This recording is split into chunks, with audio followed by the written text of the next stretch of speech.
Olá meus amigos, sejam bem-vindos a mais um vídeo do História à la carte. Hoje finalizaremos nossos estudos da ascensão do totalitarismo. Iremos falar sobre a Guerra Civil Espanhola e o surgimento do último governo totalitário que assolou a primeira metade do século XX.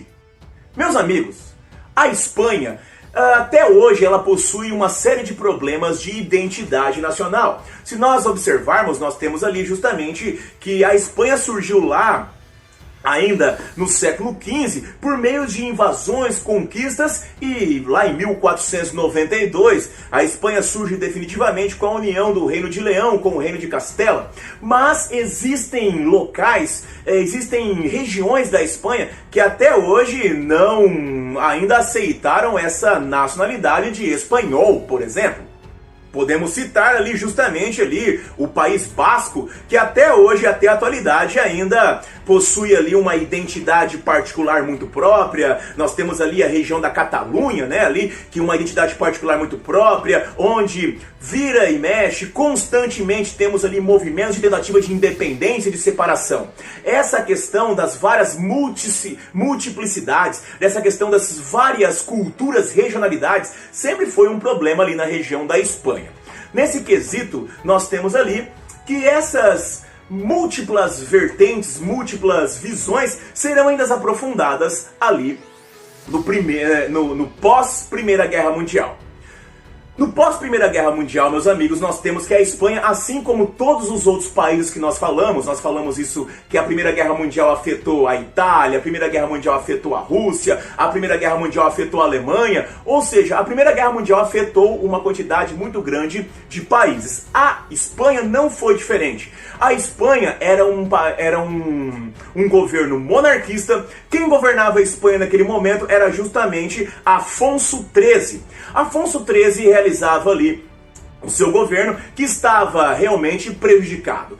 A Espanha, meus amigos, estava ali sofrendo, como todos os outros países, de destruição, de inflação, de desemprego. Havia uma grande crise econômica generalizada ali na questão da Espanha. Essa crise econômica, como em outros países também aconteceu, fez com que surgissem vários grupos de identidades políticas, identidades regionais, identidades sociais diferenciadas. Nesse momento, pessoal, essa crise do pós-Primeira Guerra Mundial vai colocar em xeque, vai começar a prejudicar justamente o governo do rei Afonso XIII. Esse governante, o rei, começa a ser pressionado de muitos lados, e essa pressão acabará fazendo com que ele acabe aceitando uma modificação no status da política espanhola. Em 1923, nós temos então que o rei Afonso XIII aceita que ele continuará sendo rei, mas quem irá exercer o governo de fato é um governo ditatorial centralizado na figura do general Miguel Primo de Rivera. Ou seja, nós temos que, apesar de existir ainda a figura monárquica do rei, quem governará é uma ditadura. Nós temos que a Espanha, a partir de 1923, adentrará um governo ditatorial. No entanto, esse governo ditatorial continua sendo afetado por elementos ali da crise econômica que não se resolve. Esse governo continua sendo pressionado, apesar de usar lá os métodos ditatoriais, né, comuns em todas as ditaduras, repressão, violência e tal, ele continua sendo muito pressionado. Nesse quesito, nós temos então que grupos começarão a surgir, grupos voltarão a se aglutinar, principalmente depois que nós temos ali se abatendo na Europa os efeitos da crise de 29. Veja bem, a Espanha ainda não tinha conseguido se recuperar dos efeitos da Primeira Guerra Mundial, e nesse ponto surge a crise de 29.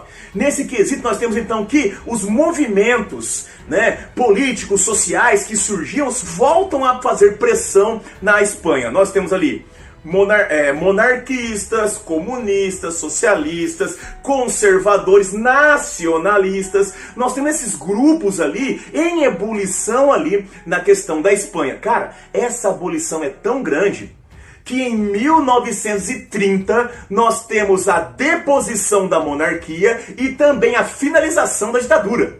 Perceba, meus amigos, que esses grupos conseguiram chegar a um ponto de conseguir derrubar o poder. Derrubaram não apenas a ditadura, mas também derrubaram a própria monarquia. Com a derrubada da monarquia, nós tivemos ali na Espanha o estabelecimento de uma república.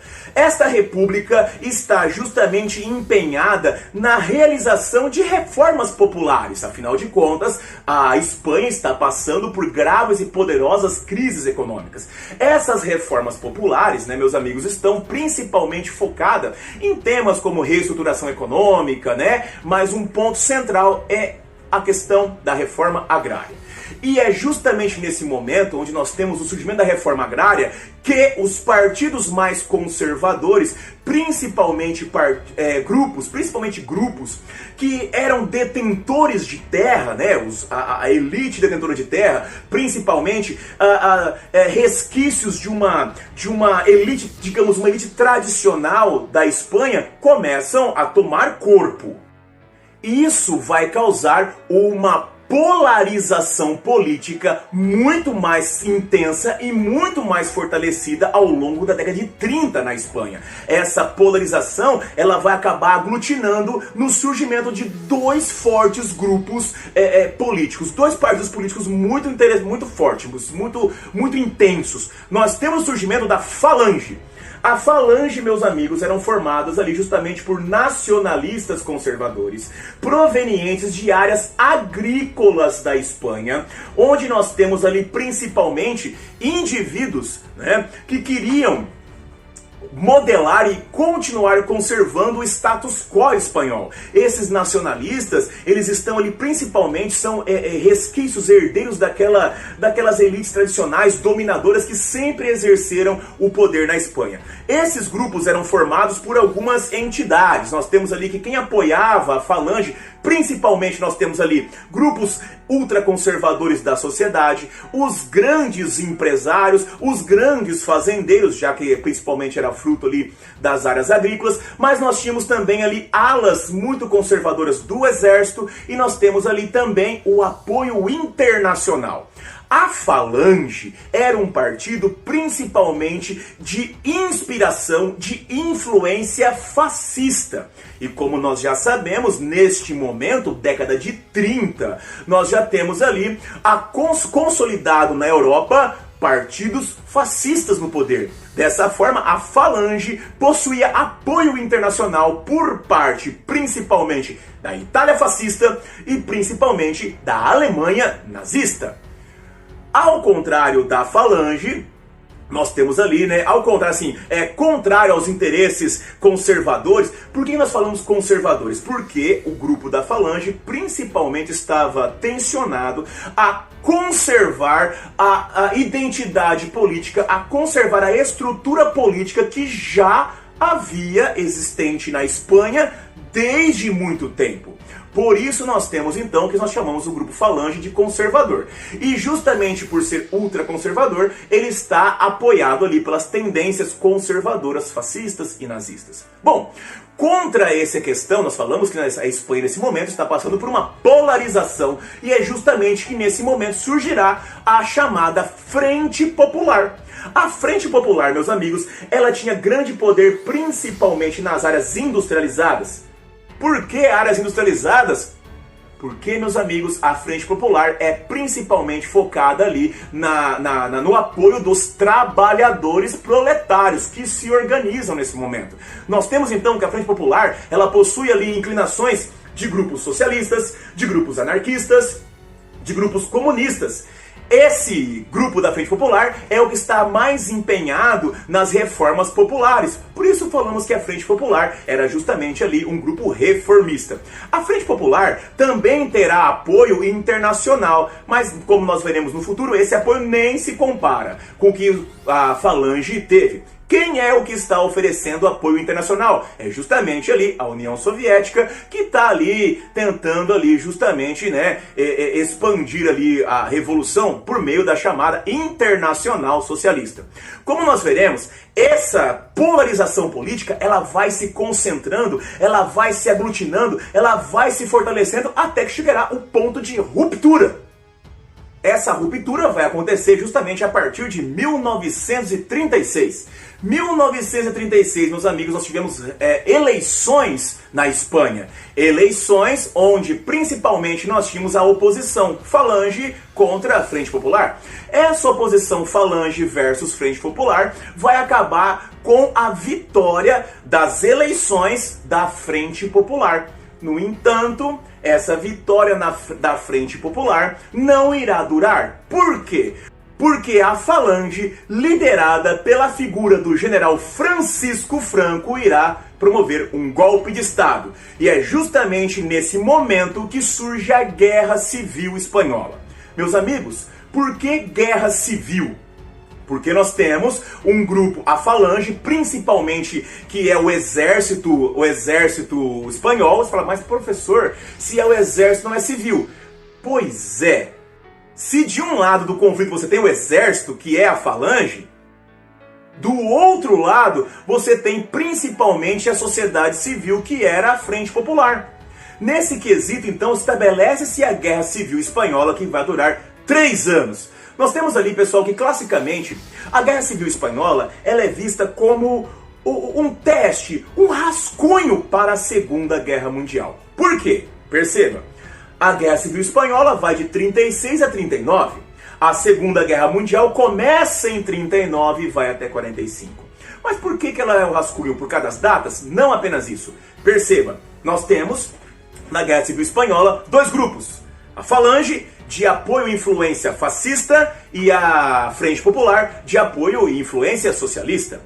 Nesse quesito, nós temos que o general Francisco Franco, líder da Falange, irá receber apoio internacional, literalmente, por parte dos partidos fascistas, dos partidos totalitários conservadores europeus. Nesse quesito, nós temos que a Itália de Mussolini enviará cerca de 70 mil soldados para combater ao lado da Falange na Espanha.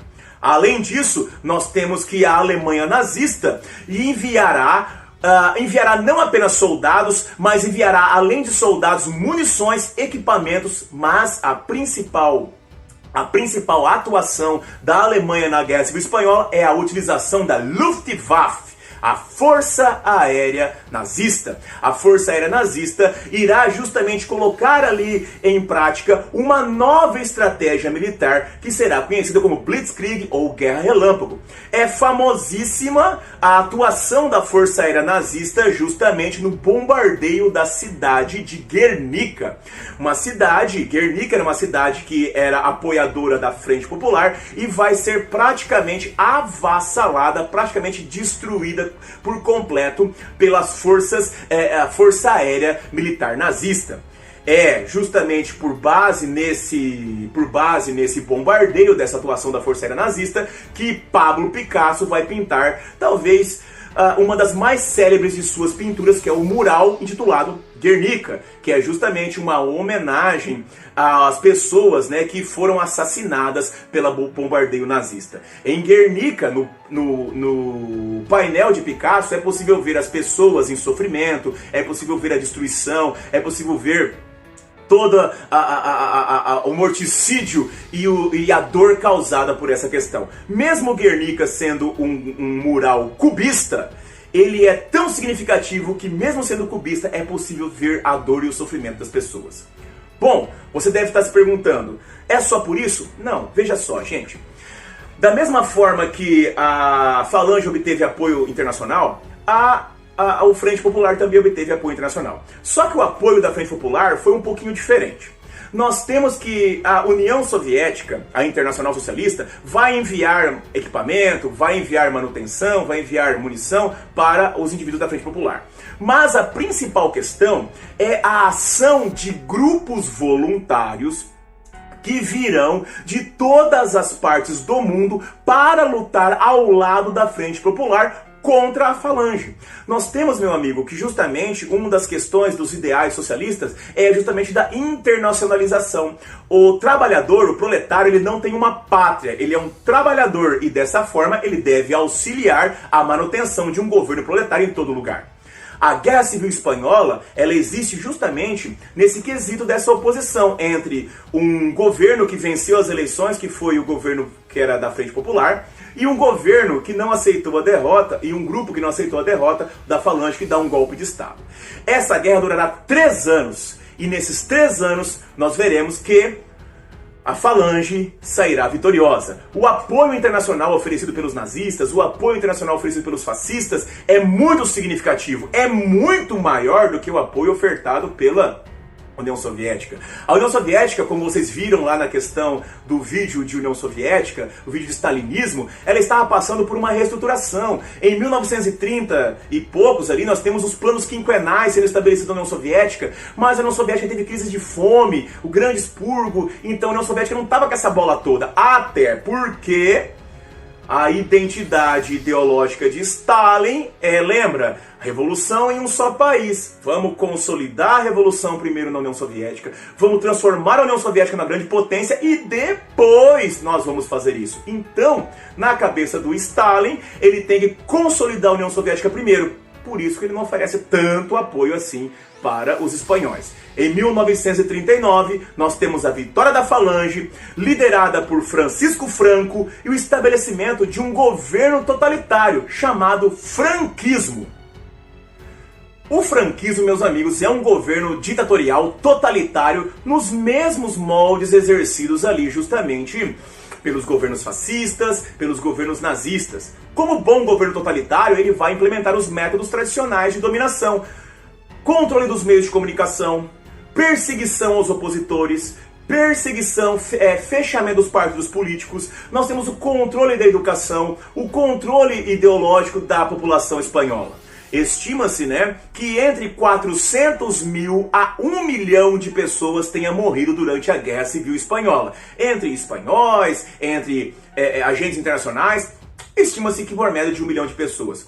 O governo do general Franco, o franquismo, chama atenção não apenas por estabelecer-se esse governo ditatorial. Afinal de contas, os métodos utilizados pelo franquismo não são diferentes de outros métodos ditatoriais. O que chama atenção é que o franquismo durou de 1939 até 1975.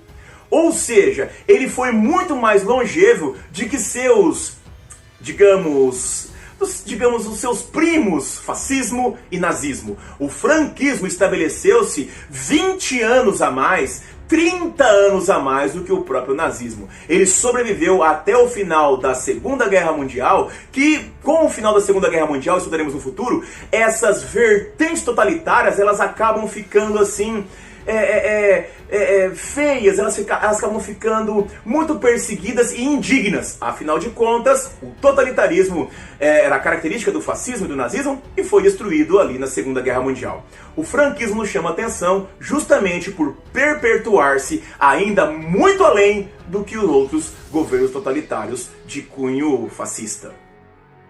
Meus amigos, finalizamos aqui então nossos estudos sobre a ascensão dos movimentos totalitários. Nós vimos em nosso primeiro vídeo lá as características, os elementos que fizeram o totalitarismo surgir. Em nosso segundo vídeo, nós vimos de que forma o totalitarismo tomou o corpo da própria União Soviética. Em nosso terceiro vídeo, nós vimos talvez o mais famoso e mais estudado governo totalitário de todos os tempos, que é justamente o governo nazista. E no nosso último vídeo, que foi esse, nós vimos como chegou ao poder o governo totalitário do general Francisco Franco, que é literalmente a transição entre o governo totalitarismo e a Segunda Guerra Mundial.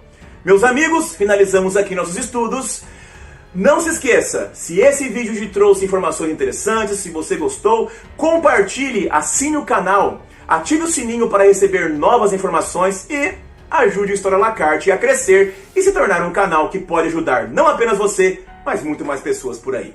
Um grande abraço, meus amigos, vida longa e próspera e até a próxima!